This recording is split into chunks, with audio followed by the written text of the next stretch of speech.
మార్చాల్సింది MLA అభ్యర్థులను కాదు, ముఖ్యమంత్రి అభ్యర్థిని ప్రజలు చాలా క్లారిటీతో ఉన్నారని మాజీ మంత్రి కేఎస్ జవహర్ అన్నారు. ప్రస్తుతం ఆయన మనతో ఉన్నారు. ఆయన అడిగి మరిన్ని తెలుసుకునే ప్రయత్నం చేద్దాం. సరే సార్, చెప్పండి. మీరేమో మార్చాల్సింది ముఖ్యమంత్రి అభ్యర్థిని అన్నారు, వాళ్ళేమో వైనాడు 175 అంటున్నారు. మరి ఎలా చెప్తారండి? 175 నియోజకవర్గాలు గెలవాలని కోరుకోవడం ఏ రాజకీయ పార్టీకైనా తప్పు కాదు. కానీ తను గెలిచినటువంటి 151 మంది అభ్యర్థులను మార్చి ఏ విధంగా జగన్మోహన్ రెడ్డి గెలవబోతున్నాడు అనేది జగన్మోహన్ రెడ్డి గారు స్పష్టంగా చెప్పాలి. ఈరోజు రాష్ట్రంలో పూర్తిగా ప్రజలందరూ కూడా జగన్మోహన్ రెడ్డిని మార్చాలనే ఒక కృతనిశ్చయంతో ఉన్నారు. మార్చాల్సింది జగన్మోహన్ రెడ్డిని అయితే మార్చేదేమో ఎమ్మెల్యేలని. ఎందుకంటే పులుల్ని బలెవరు, ఎక్కడ కూడా మేకల్ని బలిస్తారని అంబేద్కర్ గారు చెప్పారు.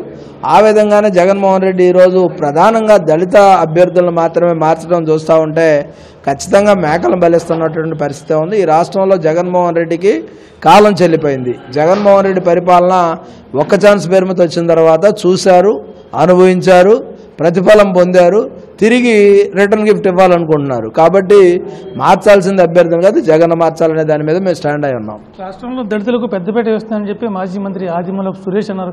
మీరేమో దళితులను దగా చేస్తున్నారని అంటున్నారు. మరి ఎలా చూడాలండి? ఆత్మగౌరవం లేని వ్యక్తి ఆదిమూలపు సురేష్.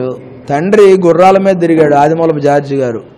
కానీ ఈయన చొక్కాలిప్పి తిరుగుతున్నటువంటి వ్యక్తి ఆత్మగౌరవం గురించి కానీ దళితుల గురించి కానీ మాట్లాడే అర్హత ఆదిమూలపు సురేష్కి అసలు లేదు. ఈరోజు రద్దయిన 27 పథకాలు రద్దయినప్పుడు ఈ ముండమోపులు ఎక్కడ ఉన్నారు దళితులకి? అదేవిధంగా డ్రైవర్ సుబ్రహ్మణ్యాన్ని హత్య చేస్తే ఇలా గొంతు ఏమైపోయింది? వీళ్ళకి మంత్రి పదవులు అనుభవించడం తప్ప చేసింది ఎక్కడుంది? ఏదైతే శిరోముండనం చేస్తే వరప్రసాద్కి ఏదైతే రాష్ట్రపతి భవన్ కూడా స్పందించినా కానీ ఇక్కడున్న వ్యక్తులు స్పందించినటువంటి పరిస్థితి చూస్తూ ఉన్నాం. అలాంటి పరిస్థితుల్లో ఆదిమూలం సురేష్ లాంటి వాడికి మాట్లాడే అర్హత లేదు దళితుల గురించి కానీ. లేదంటే మాదిగలకు సంబంధించిన లిటికేప్ భూములన్నీ కూడా అన్యక్రాంతం చేశారు. ఏం చేస్తున్నాడు?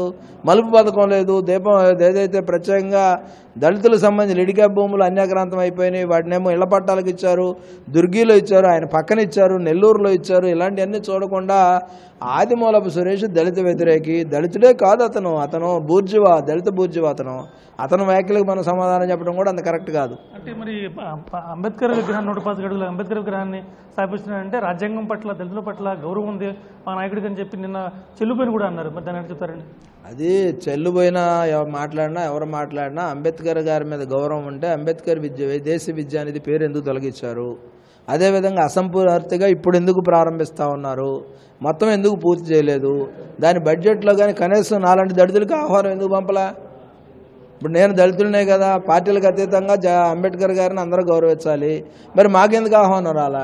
అంటేనే వాళ్ళు కేవలం ఎన్నికల స్టంట్గానే, అది కేవలం వైకాపా ఖాతాలో వేసుకోవడం కోసం చేసే ప్రయత్నమే తప్ప అది అంబేద్కర్ గారి మీద గౌరవం లేదు. అంబేద్కర్ గారి మీద గౌరవం ఉంటే మాకు ఆహ్వానం వచ్చేది, మేము వెళ్ళేవాళ్ళం. అది అసంతృప్తిగా చేసేటప్పుడు ఎలా వెళ్ళగలుగుతాం? అసలు పూర్తి అసంపూర్తిగా ఉన్నటువంటిది. దాంతోపాటు దళితుల మీద దాడులు చేసిన వ్యక్తి రక్తపు చేతులతో రిబ్బన్ కట్ చేస్తున్నాడు. జగన్మోహన్ రెడ్డికి దళితుల రక్తం అంటింది. ఆ పొడిచిన కత్తితోనే ఈరోజు దాన్ని ఓపెన్ చేయడానికి తీవ్రంగా వ్యతిరేకిస్తా ఉన్నాం. మీరు రక్తపు చేతులు అన్నారు. అదే రక్తపు చేతులతో సంక్షేమ కార్యక్రమాలు, జగన్ చేపట్టిన సంక్షేమ కార్యక్రమాలు వైసీపీ ప్రభుత్వానికి శ్రీరామ రక్ష అని చెప్తున్నారు. అసలు సంక్షేమం అంటే సంక్షోభంలాగా తయారైనటువంటి పరిస్థితి. ఉద్యోగ ఉపాధ్యాయులకి, కార్మికులకి ఎవరికి కూడా జీతాలు లేవు. అంగన్వాడీలు రోడ్డు ఎక్కారు. అదేవిధంగా వాళ్ళు కూడా మినిమం వేజెస్ గురించే కదా ఎవరో రోడ్డు మీద ఉన్నా కానీ ఈరోజు అలాంటి వాళ్ళందరినీ కాకుండా అతను సంక్షేమ పథకాలు ఎవరికి అందించాడు? సంక్షేమ పథకాలు పొందిన వాళ్ళు నిత్యావసర సరుకులు కానీ, పెట్రోలు రేట్లు కానీ, దాంతోపాటుగా పెంచిన విద్యుత్ ఛార్జీలు కానీ, బస్ ఛార్జీలు కానీ ఇవన్నీ సంక్షోభమే కదా. ఇచ్చేది 10 రూపాయలు, వసూలు చేసేది 100 రూపాయలు. కాబట్టి అది సంక్షేమం కాదు, సంక్షోభమే. నిన్న మీ నాయకుడు మాట్లాడుతూ టీడీపీ జనసేనలో బలంగా ముందుకెళ్తున్నాయి, ఎట్టి పరిస్థితుల్లో 2024లో మా విజయాన్ని ఎవరు ఆపలేరని. అంటే ఏంటి మీకు అంత ధీమా? ఇది అన్స్టాపబుల్ అనే మా నాయకుడు చెప్తున్నాడు. అది ఎవరు ఆపేటటువంటి పరిస్థితి లేదు. ఎందుకంటే రాష్ట్రంలో జగన్మోహన్ రెడ్డి పాలనలో ఉన్నటువంటి వ్యతిరేకత ప్రజలందరూ గమనించారు. ప్రజలందరూ కూడా తీర్పు ఇవ్వడానికి సిద్ధపడిన సందర్భంలో నా స్టేట్మెంట్ వచ్చింది తప్ప ప్రజల నాడు ఒక పక్క, ప్రజల స్పందన ఒక పక్క, మేము ఒక పక్క మాట్లాడలే. ఇదేంటంటే ప్రజలతో కలిసి ప్రజల గొంతుగా మేము ఉన్నాం. ప్రజలు ఈరోజు జగన్మోహన్ రెడ్డి వద్దు బాబు అంటా ఉన్న పరిస్థితుల్లో జగన్మోహన్ రెడ్డి పోతాడనేదే చంద్రబాబు నాయుడు గారు చెప్పిన పరిస్థితి. ప్రభుత్వ ఉద్యోగుల్లో కాస్త వ్యతిరేకత ఉంది కానీ మిగతా ప్రజల్లో మాత్రం సంక్షేమ కార్యక్రమం తీసుకున్న ప్రతి పేదవాడు కూడా వైసీపీ ప్రభుత్వం వెనకాలే ఉన్నాడంటారు. ఈరోజు 4 లక్షల నుంచి 6 లక్షల కుటుంబాలు ప్రభుత్వ ఉద్యోగులు కానీ, అంగన్వాడీలు కానీ, అదేవిధంగా సచివాలయాలు కానీ ఇవన్నీ చూస్తే 6-7 లక్షల కుటుంబాలు ఈరోజు ప్రభుత్వ ఉద్యోగులుగా ఉన్నారు. 6-7 లక్షల కుటుంబాలకు సంబంధించిన వ్యక్తులు రివర్స్ అయినా కానీ అది అసమ్మతి కాదు, లేకపోతే అసంతృప్తి కాదంటే అది ఆడి కర్మ అంతే. 2.5 లక్షల కోట్ల రూపాయలు బటన్ నొక్కి పేద ప్రజలకు పంచాం, ఉద్యోగులకు ఇవ్వాల్సిన 2-3 వేల కోట్లే, కానీ త్వరలో అవి కూడా సర్దించామని చెప్పి చర్ల జగ్గిరెడ్డి అన్నారు. మరి దాన్ని ఎలా చెప్తారండి? అసలు చీరల జగ్గిరెడ్డి అనే వ్యక్తి అంబేద్కర్ బొమ్మలు ప్లేట్లో పెట్టారని ఎవరైతే కుర్రోళ్ళు పట్టుకున్నారో గోపాలపురం అనే విలేజ్లో, వాళ్ళందరినీ కూడా జైల్లో చేసిన వ్యక్తి ఈరోజు సంక్షేమం గురించో, సంక్షేమం అంటే ఎవరి సంక్షేమం చూడాలి? దళిత బిడ్డల సంక్షేమం చూడాలి, బడుగుల సంక్షేమం చూడాలి, మైనారిటీల సంక్షేమం చూడాలి. అవి కాకుండా ఆయన సంక్షేమానికి చీరల జగ్గిరెడ్డి వేరే అర్థం చెప్తే దాన్ని ఎవరూ కూడా హర్షించే పరిస్థితి లేదు. ఈరోజు ఒకటే చెప్తున్నా, ఎవరు మాట్లాడినా దళితులకు అన్యాయం జరిగింది, బడుగులకు అన్యాయం జరిగింది, మైనారిటీలకు అన్యాయం జరిగింది. ఈ రాష్ట్రంలో మొత్తంగా మేలు ఎవరికైనా జరిగిందంటే ఆ 4 దిక్కుల్లో ఉన్నటువంటి ఆ రెడ్లు ఎవరైతే ఉన్నారో, విజయసాయిరెడ్డి కానీ, సుబ్బారెడ్డి కానీ, బాలినేని కానీ, ఇలాంటి వాళ్ళకి ఏమైనా మేలు జరిగిందేమో జగన్మోహన్ రెడ్డి పాలనలో తప్ప సామాన్యుడికి ఎటువంటి మేలు లేదు. కనీసం సామాన్యుడైన రెడ్డి కుటుంబాలు కూడా ఈరోజు ఇబ్బంది పడతా ఉన్నాయి. అంగన్వాడీ ఉద్యోగులకు సంబంధించి ఎన్నికలకు ముందు తెలంగాణ కంటే 1,000 రూపాయలు అదనంగా జీతం ఇస్తారని చెప్పి మాట ఇచ్చి చెప్పారని, అయితే ఇక్కడ మాత్రం 5 సార్లుగా దఫాలుగా అంగన్వాడీలతో చర్చలు జరిపాం, వాళ్ళు మాత్రం సానుకూలంగా ఉండడం లేదనేది బొత్స చెప్తారండి. అసలు బొత్స ఏం మాట్లాడుతున్నాడు బొత్సకు అర్థం కావట్లా. ఈరోజు అంగన్వాడీ ఉద్యోగులు అడిగేది మినిమం వేజెస్, సుప్రీంకోర్టు ఇచ్చినటువంటి గ్రాట్యుటీ కానీ మినిమం వేజెస్ కానీ కావాలని వాళ్ళు అడుగుతూ ఉన్నారు.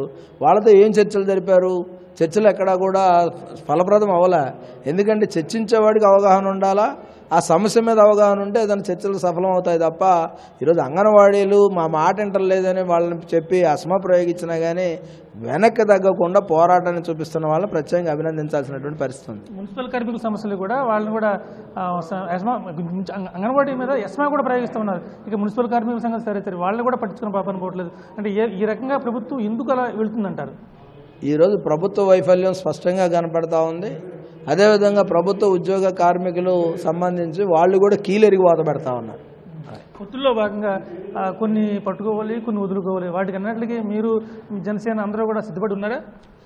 చంద్రబాబు నాయుడు గారు మాకు ఏ విధంగా దర్శకత్వం వహిస్తే ఆ విధంగానే చేస్తాం. ఆయన మాటే మాకు వేదం. అదేవిధంగా జనసేన కూడా పవన్ కళ్యాణ్ గారు చాలా స్పష్టంగా చెప్పారు, త్యాగాలు చేయాలి, పొత్తుల ధర్మం పాటించాలి, ఖచ్చితంగా ఇద్దరం కలిసి వెళ్ళేటప్పుడు కొన్ని ఇబ్బందులు ఉంటాయి, ఆ ఇబ్బందులు అధిగమించాలని ఆయన చెప్తా ఉన్నారు, ఇద్దరు చెప్తా ఉన్నారు. కాబట్టి వాళ్ళిద్దరు ఆదేశాలను మేము ఎవరైనా సరే ఫాలో అవ్వాల్సింది. కొవ్వూరు నియోజకవర్గంలో అత్యధికంగా ఇసుక కుంభకోణం జరిగింది. అన్నిసార్లు జరుగుతున్నా అక్కడ టీడీపీ వారిని అడ్డుకునే ప్రయత్నం చేయలేదు. ఎందుకంటే ఇప్పుడు ఆల్రెడీ దాదాపుగా 17 కిలోమీటర్ల రీచ్లు పెట్టారు. అది పూర్తిగా ప్రభుత్వం అండతో జరుగుతూ ఉంది. ఎవరన్నా తెలుగుదేశం పార్టీ కార్యకర్తలు వెళ్తే కేసులు పెడతా ఉన్నారు. ఇంట్లో ఉన్న నా మీదే దాదాపు 13-14 కేసులు పెట్టారు. ఆ సందర్భంలో ఇలాంటి పరిస్థితుల్లో ప్రజలు భయపడతా ఉన్నారు. తగు సమయం వచ్చినప్పుడు ఇలా ఆల్రెడీ ఏదైతే అసంతృప్తి ఉందో ఆల్రెడీ పక్క నియోజకవర్గాన్ని పంపించేశారు. అది పరిస్థితి. అంటే ఇక్కడ దోచుకోవడం అయిపోయింది, అక్కడికి వెళ్ళాలి. ప్రతిపక్షాలు బలంగా పోరాడలేదనే వాటిని మీరు ఎంతవరకు తీసుకుంటారు? ప్రభుత్వం భయపెట్టి అణిచివేసిందని మాత్రమే నేను దాన్ని అంగీకరిస్తాను. అంతే తప్ప ప్రతిపక్షాలు పోరాడపోవటం ఏం లేదు. ఇప్పుడు మీరు మన జిల్లాలోనే చూసాం చాలా వరకు. అవన్నీ కూడా పరిస్థితి ఎలా ఉందో మనం చూస్తాం. భవిష్యత్తులో కేఎస్ జవహర్ ఎక్కడి నుంచి పోటీ చేయబోతున్నారంటే సూటిగా ఒక మాటలు ఏం చెప్తారు? నేను స్పష్టంగా కొవ్వూరు నుంచి పోటీ చేద్దామని అడిగాను. అధిష్టాన నిర్ణయాన్ని ఏదైతే అది జరుగుద్ది. అది మొత్తం మీద చూసుకుంటే ఖచ్చితంగా నేను కొవ్వూరు కాన్స్టిట్యున్సీ నుంచి పోటీ చేస్తాను, పోరాటంలో మాత్రం ఏ లోపం లేదు, అప్పటి నుంచి కూడా పోరాడుతూనే ఉన్నాను. అయితే ప్రభుత్వం నా మీద ఇంట్లోకి వచ్చిన వాడి మీద 13 కేసులు పెట్టి నన్ను బెదిరించాలని చూసినా కానీ నేను ఈ రోజుకి కూడా పోరాడుతూ ఉన్నాను. జనసేన నుంచి పవన్ కళ్యాణ్, టీడీపీ నుంచి చంద్రబాబు, మా నాయకులు ఏం చెప్తే అది చేయడానికి మేము సిద్ధంగా ఉన్నామని చెప్పి కేఎస్ జవహర్ చెప్తారు.